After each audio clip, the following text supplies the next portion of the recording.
Alô, pessoal, boa tarde. Só estou dando um tempinho aqui para que outras pessoas possam entrar e discutir com a gente.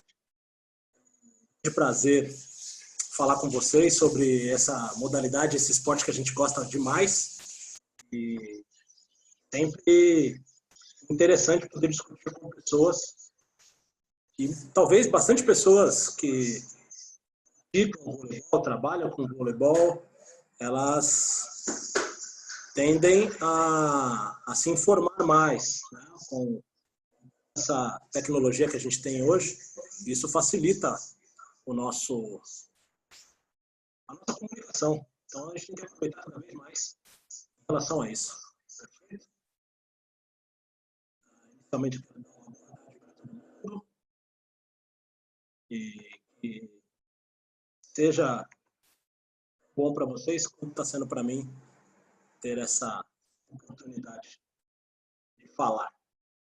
Bom, falando um pouquinho de mim, né, Luiz Fernando Domingos, profissional de voleibol desde 2004, trabalhando com todos os discernimentos, já tive passagens no voleibol escolar, como no voleibol de alto rendimento, quanto no voleibol universitário. Espero poder compartilhar com vocês um pouquinho dessa experiência. Sou formado pela FMU, fiz outros cursos da forma, pós-graduação em voleibol, graduação em treinamento esportivo, alguns cursos como ouvinte, com biomecânica, mestrado também como ouvinte em ciências biológicas. Então, isso foi para mim uma oportunidade de conhecer outros profissionais dessas disciplinas e formar o meu conhecimento a partir dessas oportunidades. Trabalhando com o esporte no ATC, né? Trabalhei em Osasco, trabalhei no Clube Atlético Ipiranga, trabalhei em Barueri, nas categorias de base até adulto, trabalhei no Pinheiros, como técnico de juvenil e assistente do adulto, e atualmente estou em Alphaville, trabalhando com categorias de base, master e formação de escolinhas de esporte, que é fundamental para a nossa modalidade, e é onde a gente tem mais aproximado pessoas com qualidades, com interesse, mas fundamentalmente com o amor pela nossa modalidade, que para a gente é fundamental, realmente. Vamos ver se tem uma pergunta em relação a isso. Agradeço aí Sidney Noguchi, Rodrigo da Mata, são algumas pessoas que já entraram no nosso chat. E um abraço a todos vocês. Bom, eu vou dando aqui, né, as ideias que a gente tem como proposta para desenvolver, e as perguntas a gente vai desenvolvendo ao decorrer dessas ideias, tá bom? Tá cortando o microfone para algumas pessoas. Talvez eu tente falar um pouquinho mais pausadamente. Se isso for pertinente, deem um ok para mim. Ou se as ideias estiverem muito rápidas, vocês podem me ajudar, tá legal? Um abraço aí a Carla Bernardes, Celso, Fernando, Christian, tá legal? Um grande abraço para todos. Bom, falando sobre formação de atletas de base, seja para o alto rendimento ou não, a gente tem hoje em dia um pensamento como treinamento a longo prazo. Então, alguns autores, a gente pode colocar como o Weineck, Bompa, Aqui no Brasil, a Maria Tereza Bomme, o Luiz Roberto Rigolin Silva, que são pesquisadores dessa prática, como nós também, né? Nós acompanhamos as tendências em relação ao treinamento, e isso é fundamental para o crescimento de qualquer atleta, o treinamento a longo prazo. Isso é um caminho que cada profissional ele tem que entender, ele tem que acompanhar, tem que estudar para poder facilitar. Não quer dizer que só isso seja o mais importante, mas que seja um ponto de partida para onde ele quer chegar. Então, o treinamento a longo prazo, baseado numa teoria, que existem muitos autores que falam sobre isso atualmente, mas não vem de agora, né? Esses estudos já mostram para a gente que desde 50 eles já trabalhavam com esse pensamento do treinamento em longo período. Outra situação que a gente deve se ater é sobre a seleção, detecção, seleção e promoção do talento esportivo. Aonde a gente vai buscar essas crianças, como a gente deve selecionar essas crianças e qual é a forma de promoção para que esses atletas cheguem aonde eles gostariam de chegar, seja o alto rendimento ou pensando em formação de pessoas. A gente tem a ideia também de uma faculdade, como aqui no Brasil nós temos essa oportunidade de ter o estudo como ascensão através do esporte. E isso é fundamental para uma sociedade. Esse é o nosso pensamento. Claro que o talento esportivo, isso deve ser buscado nas escolas, nos grupos, e nós temos muitas pessoas querendo praticar a modalidade, porém muitas vezes a gente não encontra essa oportunidade. Eu falo isso porque eu cresci num bairro aqui em São Paulo e nós tínhamos a oportunidade dos centros de especializações esportivas, chamava-se CEFO. Ainda existe atualmente, porém ele vai virar um CEL, que não é especificamente para o desenvolvimento de habilidades, e sim para o desenvolvimento de pessoas. E uma das ferramentas que nós podemos utilizar para esse desenvolvimento de pessoas é o esporte. Então, aonde estão esses talentos esportivos? Como que a gente chega neles? Dando cada vez mais oportunidades. Dando cada vez mais oportunidades deles se desenvolverem. Isso é fundamental. Outro fator importante para o desenvolvimento de base seriam os fatores antropométricos, né? Os fatores físicos, a fisiologia, como que essa criança se desenvolve para que ela possa chegar nesse local de prática e se desenvolver. Isso é uma das coisas que os profissionais têm que levar em consideração. Como teve a aula do César Benatti, falando dos Estados Unidos, nos Estados Unidos eles não têm essa intenção de ter, mesmo sendo um esporte que não é o primeiro do país, mas eles massificam, tendo muitas pessoas, dando oportunidades dessas pessoas se desenvolverem.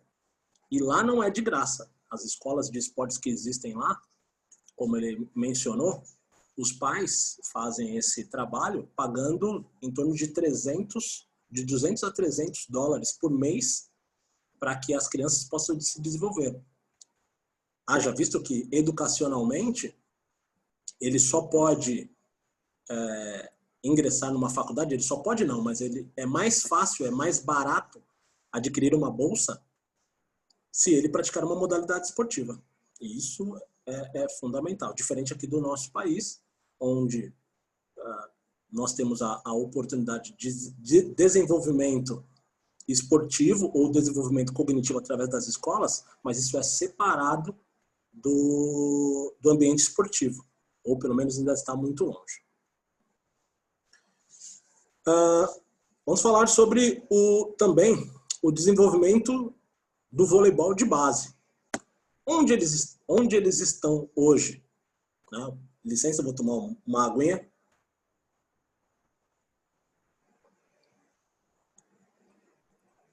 Onde eles estão hoje? Né? Onde nós podemos praticar a modalidade? Eu trabalhei durante 10 anos, mais ou menos, em Barueri. Ainda não saí de Barueri, hoje estou num clube particular e nós não temos a oportunidade, lá no ATC em Alphaville, de ter muitas pessoas de fora que não são sócios do clube. Nós temos a oportunidade de desenvolvimento da modalidade em auxílio, mas nós não temos a oportunidade de ter muitas pessoas. Nós abrimos algumas vagas. Mas eu trabalhei em Barueri com a prefeitura, onde lá existem os núcleos esportivos. A cidade, ela trabalha dentro dos aparelhos, que são os ginásios, e lá existem pelo menos uns 15 a 20 ginásios, dando oportunidade das crianças de 7 até 16 anos de poderem praticar as modalidades. Não só o voleibol, mas o handebol, o basquete e assim por diante. Seria interessante que todos os municípios tivessem esse mesmo pensamento. Hoje em São Paulo, nós temos o Centro Olímpico. Em São Caetano também existem os núcleos de trabalho. Porém, com o final do investimento público nesses aparelhos, caiu bastante. Hoje em dia, por exemplo, nós temos o Ibirapuera, que foi cedido para a parte privada. Ainda não sabemos qual será o desenvolvimento desse aparelho para que a nossa população tenha a oportunidade de participar e desenvolver dentro de qualquer modalidade.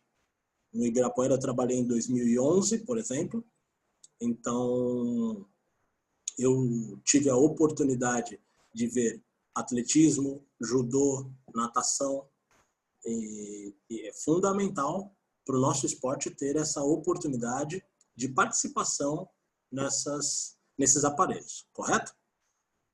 Maravilha.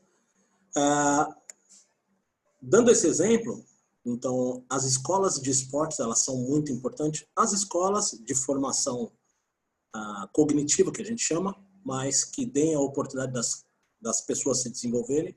Os clubes, dando a oportunidade de desenvolver através das vagas de militantes. Isso seria fundamental para tudo.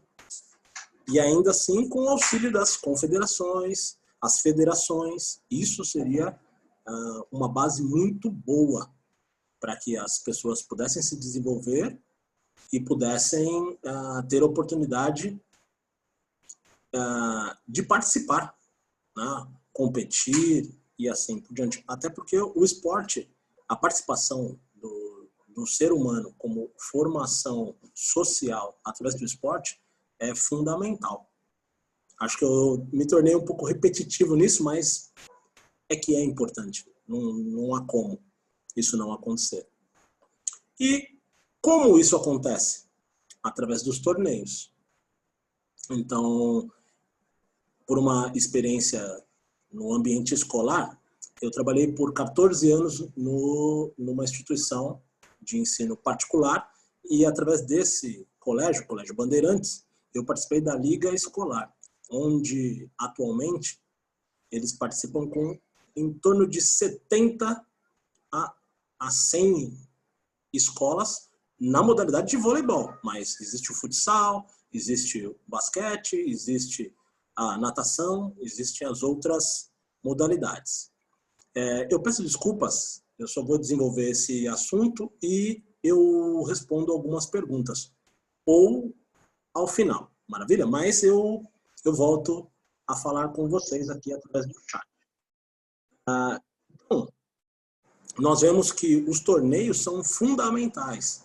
Na minha época de escola, eu participei do Campeonato Municipal de São Paulo, depois a minha escola foi para o Campeonato Estadual, e assim foi surgindo oportunidades. Campeonato Brasileiro, mas eu já não tive a condição de participar. Campeonatos nacionais, né? O brasileiro, os sul-americanos, e hoje nós temos o Mundial. Mas é pouco divulgado, são poucas escolas que participam, é um grupo relativamente fechado, tem, mesmo com essa oportunidade nossa de mídia, são poucos veículos que se interessam por divulgar. Então, isso seria fundamental para que a gente tivesse crescimento, e o crescimento da modalidade vai formar cada vez mais atletas que tenham a oportunidade ou a possibilidade de alcançar o alto rendimento, se for benefício para todos. Mas, para o nosso caso, sempre a gente quer o melhor, né? E por que dar essa oportunidade? Esse é meu outro pensamento. Pensando em sociedade, a gente tem que usar essa ferramenta do esporte para que as pessoas possam evoluir tanto fisicamente como cognitivamente e socialmente. O esporte faz com que isso aconteça, porque você tem as pessoas que trabalham no evento, você tem as pessoas que participam do evento como atletas, técnicos, preparadores físicos e tudo mais. Você tem os espectadores, que não só os familiares, mas os simpatizantes, e principalmente as crianças, porque essas crianças que assistem a uma modalidade, seja de qualquer nível, elas provavelmente vão se interessar por praticarem, e assim você dá longevidade, você dá aumento de interesse, e isso forma um ciclo que é fundamental para toda a modalidade. Tá legal? Bom, respondendo a pergunta do Fernando, conselho você me daria? Estou tendo que ir a alguns pequenos clubes perto do meu bairro para oferecer voleibol, sendo que estes oferecem aulas de futebol sempre valorizando os meninos. Bom, Fernando, olha só. Claro que no nosso país nós temos não vou dizer uma dificuldade, mas nós temos muito acesso à modalidade do futebol. E isso não é um problema, pelo contrário. É interessante, porém, nem todas as pessoas elas vão praticar o futebol. É a primeira opção, porque nós temos a exposição de mídia, nós temos os patrocinadores, nós temos os ídolos que estão sempre nas redes sociais, na mídia, na televisão. Porém, nem todo mundo se adapta a essa modalidade. Nem todo mundo tem que a gente falou lá atrás, os fatores e o talento para desenvolver essa modalidade. Então, dessa forma, eu vou dizer porque eu, no Colégio Bandeirantes, tinha muita dificuldade. Eu trabalhei com pré-mirim e mirim, a faixa etária sexto e sétimos anos, e essas crianças, elas tinham muita relutância, principalmente no voleibol masculino. Elas relutavam em entrar no voleibol por N fatores. Porque não tinha visibilidade e tudo mais. Porém, como o meu coordenador, e citando aqui o grande Francisco, que é o meu coordenador no Alfa, nós temos como profissionais de categorias iniciantes, temos que encantar. Acho que é esse o pensamento para trazer crianças que não têm interesse para o voleibol. E isso é uma discussão, já falando de outro ponto, isso é uma discussão que eu tinha com alguns parceiros de modalidade, Thiago Lopes, César Feijão, Tauê. Aprender para jogar ou jogar para aprender? E a gente levou em consideração que o jogo é muito importante. Então, se o jogo é importante, eu jogo para que as funções, né, os fundamentos, façam sentido para que eu possa melhorar os meus fundamentos, as minhas aptidões, e assim eu dou sequência no meu trabalho. Tá legal? Espero ter respondido aí. Vamos passar aqui, atualmente, como está o mercado em São Paulo. Eu falo para vocês porque eu fiz recentemente o curso nível 4 de técnicos, e aqui no Brasil você tem essa disseminação, ou esses níveis técnicos chancelados pela CBV, Confederação Brasileira de Voleibol, e é o último onde você participa através de curso.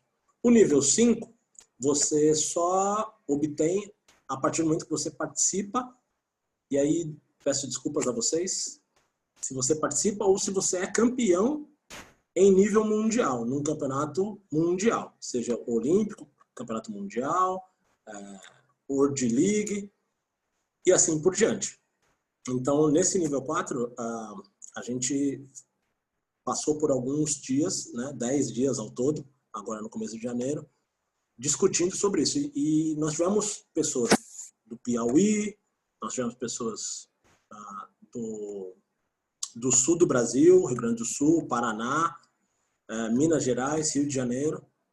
E aqui no Brasil, nós temos essa relativa dificuldade, porque é muito polarizado a modalidade. Então, hoje em dia, nós temos um centro de desenvolvimento muito grande no Nordeste. O professor Vinícius deve estar aí ouvindo. Então, ele tem uma escola de voleibol de praia, mas em Fortaleza nós temos uma escola muito boa de voleibol também. No Pará existe uma formação muito interessante. Minas Gerais. E aí, pensando aqui no Sudeste, é onde existe a maior polarização. Sudeste e Sul. Porém, em Brasília, nós temos também essa oportunidade de ter muitos profissionais trabalhando e desenvolvendo o voleibol, mas não temos muitos locais onde se desenvolver. Então, começa com a escola, no escolar, o professor tem que fazer tudo, tem que correr atrás de material, tem que correr atrás do espaço, e aí eles viram parceiros de clubes maiores. Aí, dentro dessa organização, existem os campeonatos brasileiros, e aí os técnicos do Sul e do Sudeste vão retendo esses atletas que se destacam. Porque dentro de alguns estados, a evolução desse atleta, a oportunidade desse atleta, às vezes fica muito pequena. E isso é uma situação que seria interessante para todos, né? Ter ligas importantes. Um exemplo, a gente fala que aqui em São Paulo nós temos o Sindiclube. É um sindicato dos clubes de São Paulo, então, e da região metropolitana também. Então nós temos em torno hoje de categorias de base até infanto-juvenil, então hoje é o sub-19, o infanto-juvenil, mais ou menos com 20 equipes em cada categoria. E alguns clubes, os clubes mais tradicionais de São Paulo, então falamos aqui ATC, onde eu estou situado agora, mas Pinheiros, Espéria, Hebraica, todos eles participam em uma ou outra modalidade. Temos associações também, e isso é uma coisa que fomenta e dá oportunidade para mais crianças, porque você tem muitos clubes participando. Desse grupo, muitas vezes a gente tem ou tende a fornecer meninas que vão participar do nível de federação também. Então, mas é um nível mais baixo? Não. Você tem a quantidade maior, então você vai ter níveis de voleibol ou níveis de qualificação diferenciados pelo número de participantes. Hoje, na federação, nós temos um número diminuto de clubes e associações participantes. Então, fica difícil de você ter o tempo todo muitas pessoas participando, porque o N fica muito pequeno. Você tem 14 equipes, 10 equipes participando do campeonato. Então, colocando 15 atletas em 10 equipes, você vai ter no máximo 150. Não é verdade? é em torno disso. Um pouco mais, um pouco menos. No Sindiclube, com um número de 20 equipes, onde você consegue ter todas as categorias, então você tem uma responsabilidade, uma oportunidade maior de atender esse público. Correto? Acho, no mercado paulista, falta a oportunidade de mais associações, porque nós temos uma dificuldade de patrocínio. Pensando no gasto hoje em dia de manutenção de uma equipe em um campeonato, o deslocamento, o transporte é um alto custo, a alimentação só dentro dos jogos, não estou nem falando que você serve almoço e dá lanche, porque senão aumentaria exponencialmente o valor anual dessa participação. Então, claro que a intenção do governo de incentivo ao esporte ficaria sempre importantíssimo, o fomento ao esporte, porém, isso tem que ser melhor equilibrado. Nós precisamos de pessoas responsáveis para poder manter esses clubes ativos, ter o incentivo do governo, ter o incentivo privado, que é fundamental para a gente poder cada vez mais crescer a nossa modalidade e dar subsídio aos nossos atletas. Tá legal?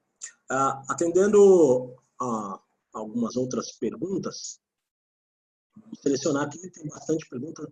Agradeço mais uma vez a todos que estão aqui fazendo parte. Isso é fundamental. Tá legal?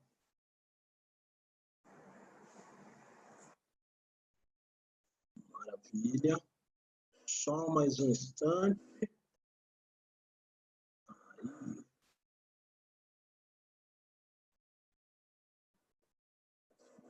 Voleibol, vamos ver quem está falando conosco. Fernando ainda. Fernando, espero ter respondido a sua pergunta.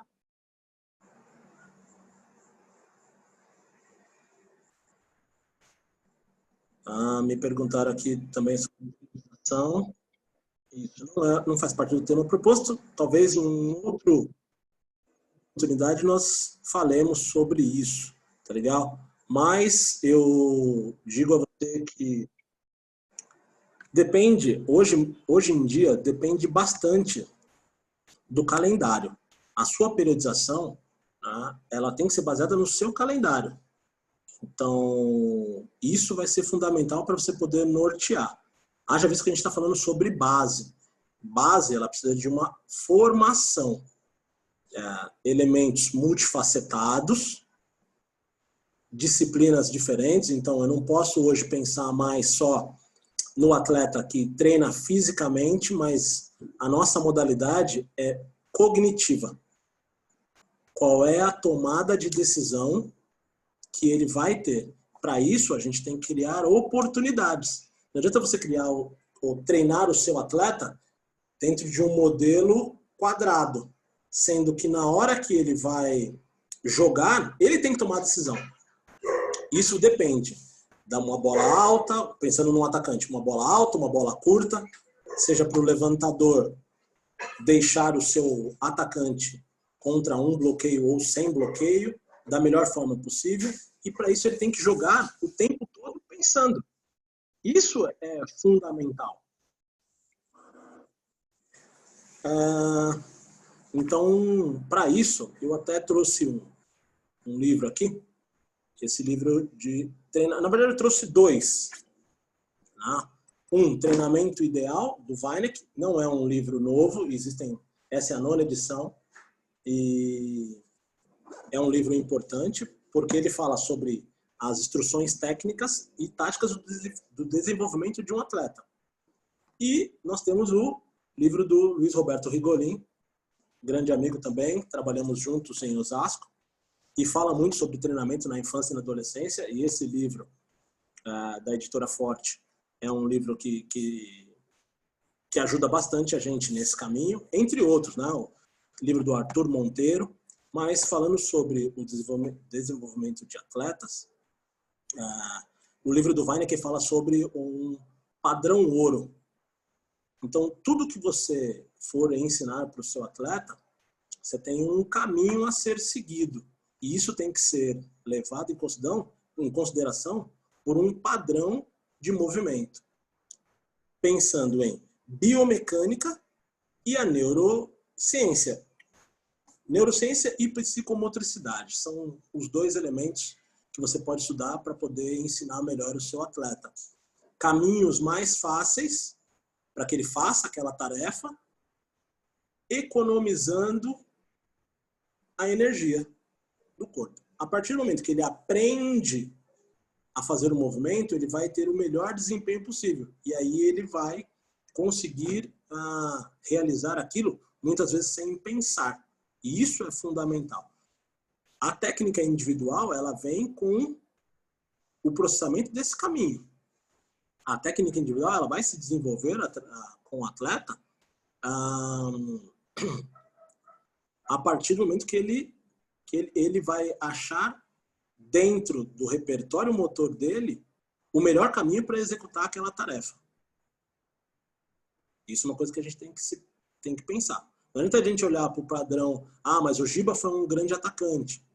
Sim, ele foi um grande atacante porque ele conseguiu, dentro da técnica aprendida, tomar as melhores decisões para executar um movimento.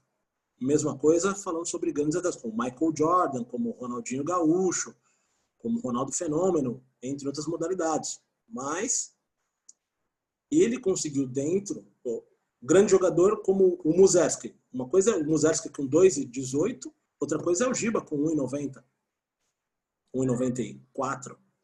Né? E os dois são grandes jogadores. Então, você tem dentro do padrões antropométricos diferenciados grandes resultados. E isso é fundamental.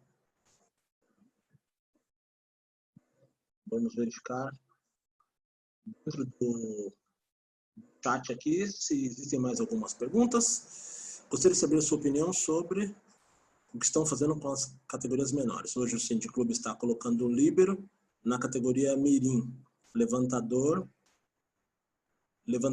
na pré e fazendo levantamento pela posição 2. O que acha?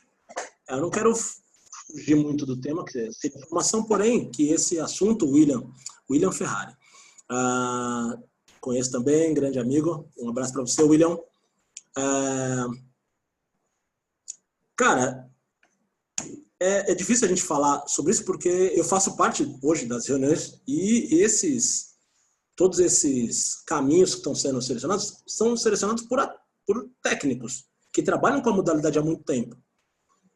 O fator da especialização, hoje em dia, nós somos contra a especialização precoce, porque o atleta, a gente não sabe ainda, geralmente com 18, 19, 18 não, mas 17 para frente, no sub-17, que ele começa a escolher e a gente começa a dar caminhos para que ele possa escolher que posição exatamente ele vai fazer. Porém, a experiência, a oportunidade de participar em todas as funções, e é o que o pré-mirim preconiza hoje, é que o levantamento seja feito pela posição 2, mas o rodízio é feito em 6-0 ainda. Então, sendo o rodízio feito em 6-0, não vejo problema, porque ele vai passar em todas as outras posições. Ele vai passar pelo fundo e vai defender, e se possível vai atacar, vai passar pela posição 3 e posição 4, atacando como central e atacando também como extremidade. O que eu acho que fica um pouquinho defasado nesse tipo de sistema é o levantamento de costa, que é um tipo de levantamento importante e que se perde porque você não pode atacar pela posição 2. Não sei se as pessoas se atêm em relação a isso. Porém, é o único empecilho. O fator líbero, eu penso de duas formas. Se você treina fazendo tudo. Mas no jogo, você vai fazer uma função específica, é a modalidade que dá essa oportunidade. Porque se a gente pega alguém, principalmente na formação, que tenha muita dificuldade em atacar, e numa competição ela vai ser exposta de forma que ela não consiga o êxito, ou ela não vai participar, ou ela vai participar e vai expor demais essa dificuldade dela, seja uma pessoa de estatura baixa para poder fazer um ataque ou fazer uma ação de bloqueio. Dependendo do nível que ela for exposta, ela vai prejudicar a equipe. Então, por que não dar oportunidade para ela fazer uma função de, talvez, seja num jogo, e buscar uma ação onde seja pertinente que ela possa atuar como outras funções. Respondido também. Filha?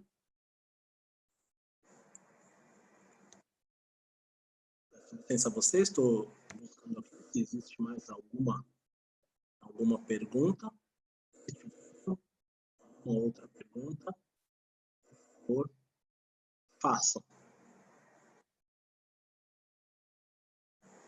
Carlos perguntou aqui, no Sindiclube se enfrenta equipes de todos os níveis, mas vejo como uma massificação do esporte onde se fomenta atletas para a federação.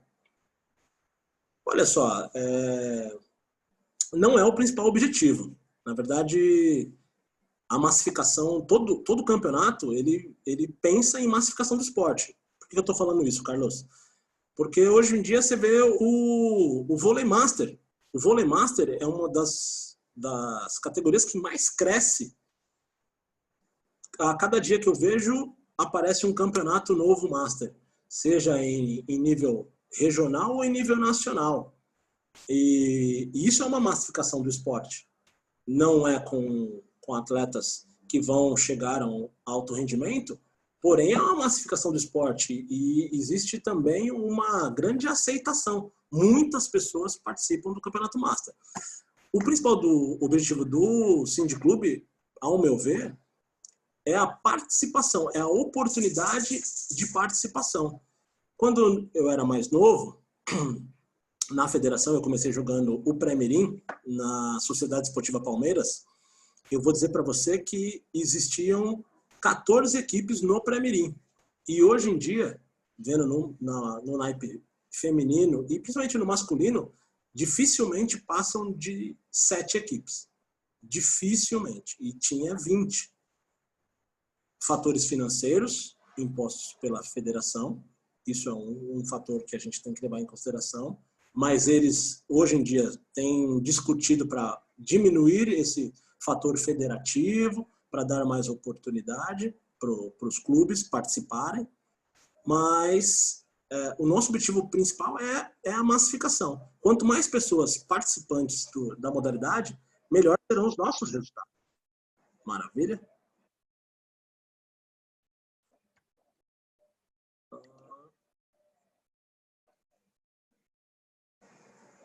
Sobre a quantidade de crianças praticando a modalidade. O que tem sido feito... desculpa, não perdi aqui a pergunta. O que tem sido feito? Campeonatos organizados por clubes e outros convidados para atender a condição de participação. Exato. Eu acho que é fundamental a criação de novas ligas.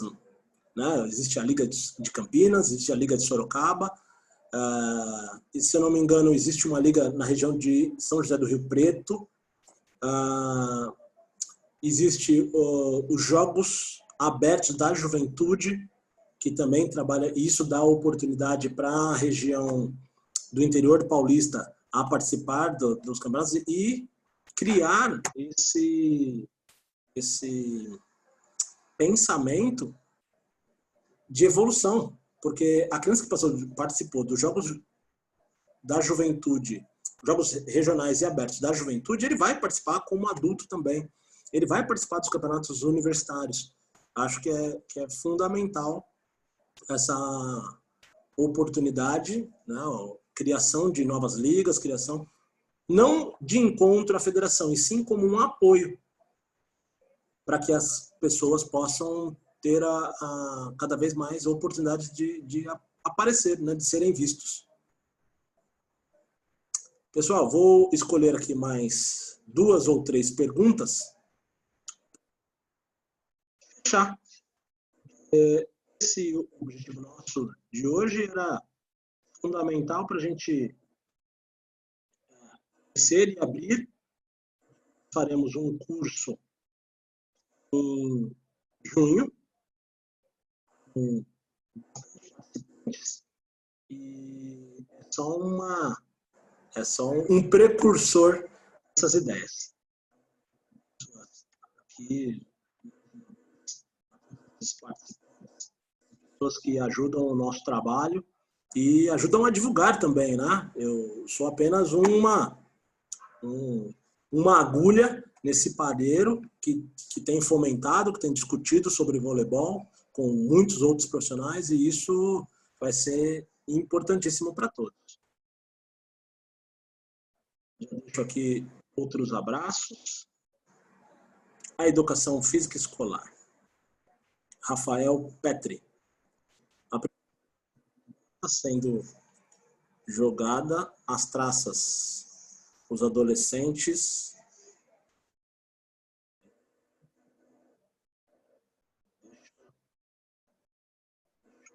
primeiro para não ficar para vocês.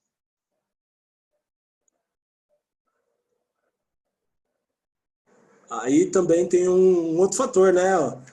A mão do palestrante aqui é difícil no computador em algumas situações. Enfim. Capacidades. Interesse em competir, jogos pré-destrutivos.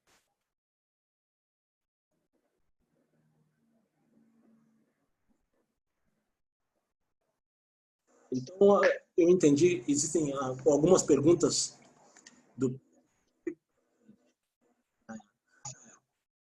Bom, a educação física escolar, ela não tem por um objetivo específico trabalhar um atleta. Nós entendemos desde nas discussões na graduação que a função da escola era movimento, a educação física, o movimento do corpo e a manutenção da saúde das pessoas. Como alternativa, as possibilidades seria o esporte. Então, você escolhe um esporte e não dá para a escola trabalhar com todas as modalidades esportivas, seja por material, a oportunidade dos materiais. Eu estou falando também de escolas públicas, né? As escolas particulares têm um acervo um pouco maior, mas as escolas públicas não têm esse acervo. Muitas vezes a gente encontra algumas escolas que o professor só tem uma bola de vôlei, uma bola de basquete, uma bola de futsal, e é o que ele tem para trabalhar. A gente não pode pensar que o nosso país tem essa diversidade financeira para poder dar essa qualidade para todo mundo o tempo todo. Mas a ideia da escola é mostrar que existem oportunidades. E aí cada qual vai buscar o seu esporte ou a sua modalidade que seja pertinente. Sendo assim, as associações, os clubes esportivos, os clubes patrocinados pelo poder público, acho que sim, poderia ser mais incentivador, né, nessa situação. Seja o Centro Olímpico, seja como era o Ibirapuera, né, o Projeto Futuro anteriormente, seja como os núcleos de formação de base, tanto do Bradesco, quanto de Barueri, quanto de São Caetano, né, Santo André, no Maria Della Antônia. Então, nós temos aparelhos que poderiam ser utilizados para esse fim. E, no final, ele fala sobre a pirâmide de desenvolvimento, que tem como base uma pequena especialização precoce e tira a alegria de brincar. Na verdade, Petri, Rafael, eu penso também que existe um problema, né? Os profissionais que trabalham com as modalidades esportivas, eles têm os seus objetivos, que é melhorar a sua condição financeira. Estou extrapolando um pouquinho aqui o tema, mas tem o objetivo de conquistar uma ascensão financeira. E se ele tem o objetivo de conquistar uma ascensão financeira, infelizmente ele precisa ganhar. E isso é um fator. Muitas vezes o profissional ele se atém ao esporte como uma oportunidade, claro, de divulgar o seu trabalho, mas uma equipe que só participa e só perde, só perde, só perde, vai ter dificuldade na hora de expor o seu trabalho. Então, nós precisamos seguir as pessoas que estão na academia. Então, aqui no Brasil, Maria Tereza Bomme é um expoente, Luiz Roberto Rigolin é um expoente, entre outros que trabalham com essas ideias de desenvolvimento dos esportes. Porém, nós precisamos também do poder privado e público, e aí é um problema também dos profissionais que trabalham com o esporte, de ser administradores. Eu não posso ser um professor apenas de sala. Eu não posso ser um professor apenas de quadra. Eu tenho que organizar e me responsabilizar pelo desenvolvimento da modalidade. Isso é fundamental. E isso requer conhecimento. Então, eu tenho que traçar uma linha para que possa ter, desculpa a palavra chula, mas o cabo a rabo. Eu tenho que trabalhar em cima dos meus atletas, mas eu tenho que buscar fomentos para isso. E o dinheiro é importante. Porque muitas vezes o cara fica trabalhar mais horas, trabalhar em vários lugares, e ele precisa representar aquilo de forma que ele ganhe. Vença as competições. Se ele vencer as competições, ele vai ter uma ascensão para poder ir para um ambiente que dê mais condições de trabalho para ele, para que ele possa crescer cada vez mais. É o que a gente vê. Tá legal? Mais uma vez, eu agradeço a participação de todos. Temos bastante pessoas. Agora eu vejo 87 participantes, 87, contando menos um, sou eu. Então, 86 participantes linkados. Espero ter podido desenvolver as ideias. Gostei bastante e é um prazer mais uma vez estar com vocês. Quero desejar um grande beijo a todos, que continuem estudando e por aqui, e acompanhem também pelas redes sociais. Logo mais a nossa P6 voleibol, treinamento de voleibol e desenvolvimento de atletas estará no ar. Então, para trocarmos cada vez mais ideias, e acompanhem também, por favor, a Unisport Brasil, que dá a oportunidade a esses profissionais de todas as modalidades a oportunidade de desenvolver ideias, e nós teremos um curso internacional de voleibol, que será online, do dia 1º a 5 de junho de 2020, com participação de vários profissionais. César Benatti, que está nos Estados Unidos, o professor Peu Errara, que é técnico do Itapetininga, o professor Duda, que trabalha no vôlei de Curitiba. Eu estarei com vocês. Preparador físico Tauê Nascimento, que trabalha também em Itapetininga. Então, teremos vários profissionais. Agora, nós teremos também o curso do professor Silvio Forte, e eu espero que vocês acompanhem, seja presencial ou online, vocês estejam junto conosco. Mais uma vez, obrigado e crescimento da nossa modalidade. Um grande abraço a todos.